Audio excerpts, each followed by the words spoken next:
welcome to another horror movie review with me, Angela of Morbid Heart Designs, and I finally got around to filming my review of Annabelle Comes Home. Especially after all the build-up, little disappointed in myself I didn't get it out last weekend, but traveling, the holiday, everything, because I was actually out of the country for several weeks. You get it today!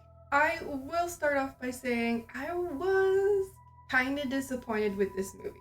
There was a lot of good in it, but there was some meh, as in super meh. And I really wanted to do an art video for this as there's so many different possibilities. However, I wanted to leave some surprises for those of you who are watching this that still haven't seen it and want to, as they do pick a lot of different demons and ghosts and whatnot that are in the Warrens museum collection, haunted items, depending on your belief system. And I didn't want to ruin which ones they chose as there's so many different possibilities. I will say one of my big anticipations for this movie was wondering which characters or which demons and stories from the Warrens, basically anthology of stories, was going to be pulled into this movie, knowing that one of our main characters touched everything in the museum.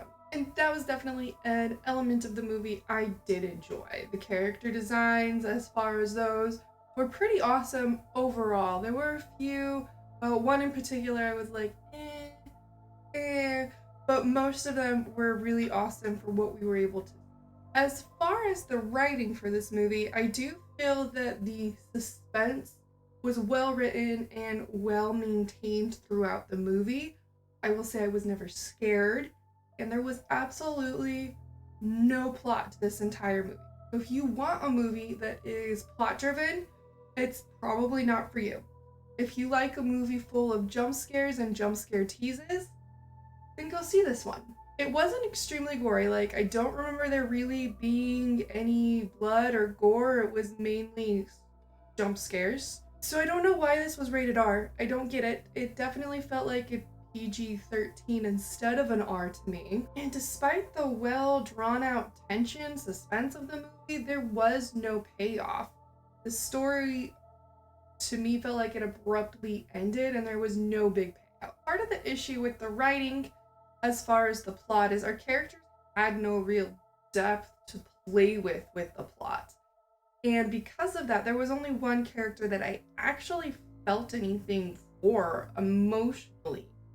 I may like horror and I'm okay with people dying, but I do want some emotional connection. Either I love that person and I want them to survive, or I hate that person and I cheer when they get killed. Despite the simplicity of the plot and the lack of character, the acting was really well done.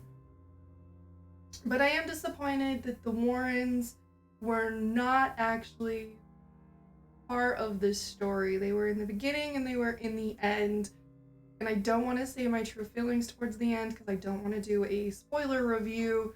But if you watch the movie, you'll probably have the same things that I did. Like, why didn't this happen? Why didn't the story close off like in this direction? But it is what it is. I feel like overall this movie is more as a starting point for more of the spin-offs and the possibilities of movies that are coming out regarding Conjuring, especially with The Curse of La Llorona coming out and not being advertised as part of the Conjuring Universe and end up being part of the Conjuring Universe.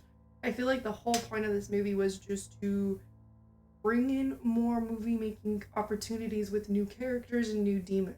Because of that part, I do feel that the title's extremely misleading. Annabelle 3 Comes Home is not really about Annabelle. It's about the mischief a whole bunch of different spirits make in the Warren household when they are released by a person who doesn't understand what they're doing. I feel like a better title for this would have been Conjuring 3 Why You Don't Touch Shit. Now, I have listed off quite a bit of negative things, but there is still some other positives to talk about. The cinematography was actually really well done, especially with playing off of spirits and ghosts and building up to some of the jump scares.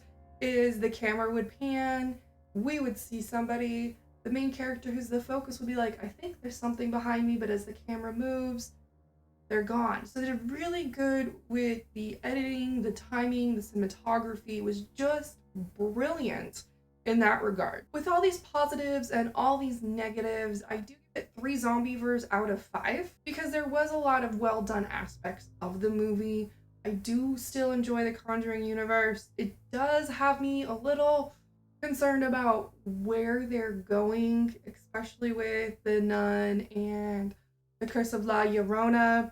I really liked in Conjuring 1 and 2 the characters that we met, the development, the depth, the interestingness of them, and I feel we are moving away from that.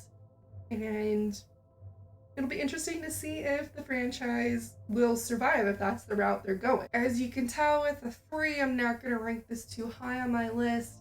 I will put it above the original Annabelle, but it's definitely not going to get to the top 3 in the Conjuring universe. If you've seen Annabelle 3, let me know your thoughts below. If you're a fan of the Conjuring universe, not a fan of the Conjuring universe, is this swaying you to not be? Thank you so much for watching my review. I hope you've enjoyed it.